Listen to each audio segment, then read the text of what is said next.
So good evening everyone. Good evening, sir. Before I proceed my lesson, let me introduce myself. I am Rudolph Balacano III, your personal development teacher. So our first topic is all about personal relationship. Now these days, we communicate faster than before. We have gadgets that can communicate all over the country. Communicating with people around us is important for us to know their challenges and things they already experience in their life. In that case, I want all of you to write your short description of things you experienced in the past or right now. I will give you 20 minutes to finish the activity. Write on your yellow back paper.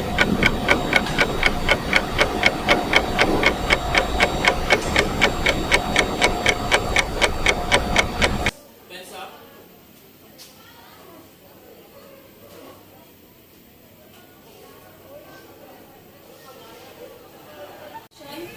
Alright class, let us call the first student, Frank.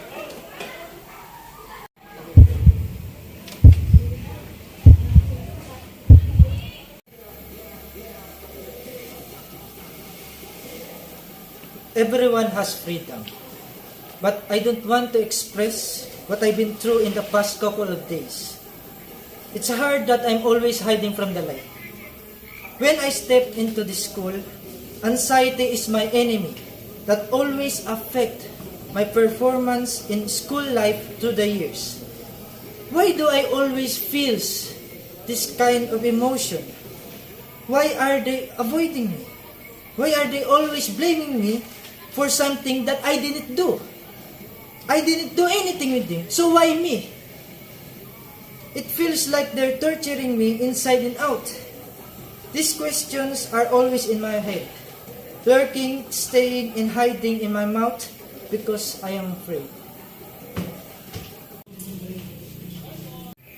I cried and smiled at the same time that they started calling me a weirdo. I have no friends, and everyone isolated me. I cried and cried, but I could not find the courage to tell my parents or another teacher about the students who always bully me. Soon it get worse, and I was blamed for the things that I never did. The teachers did not believe me because the students always bully me, acted differently in front of them. The bullies would always call me names that they made up. I made fun of my personality and even laugh at the way I speak. People would also laugh at me and point at me. I always picked last on sports teams despite being good at sports. Okay, Harvey, you're next.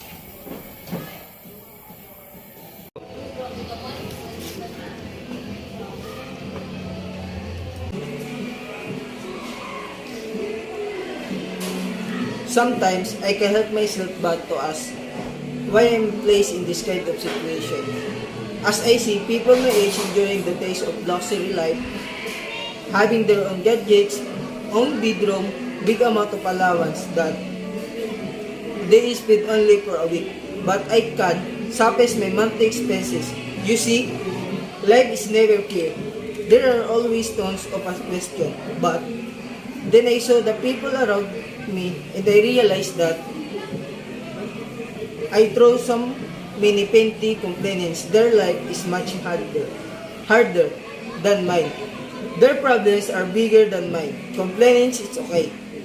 Comparisons are okay. But I must have set my limitation for this kind of action. Will only poison my mentality.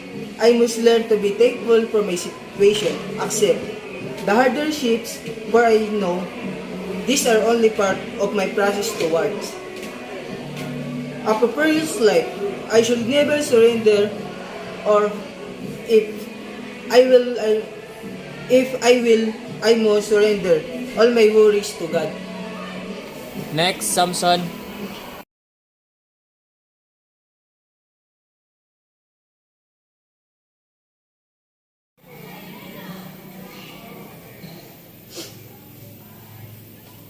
Since I was a child, all I want is to have a complete family because I never experienced having one. Growing up, I felt so incomplete. But God never abandoned me because He gave me friends. There was this particular friend of mine who seen me in my highest and lowest form. He became my family. And when I met her and knew her better, I realized that blood is not just about blood related. It is about love we pour out on each other. But the universe was never on my side. Because the person who comforted and filled the gap of my shallowness was taken away from me. Once again, I felt orphaned. My best friend was not her anymore. I was so jealous because he is now on a peaceful peace, while I am here suffering from his absence. But I believe that after these trials, I will achieve the happiness I truly deserve. Maybe not now, but soon. In God's perfect time, because I knew that His plans are better than me. Okay, our last student, Mario. Okay, I guess our time is up. We will just continue it next meeting.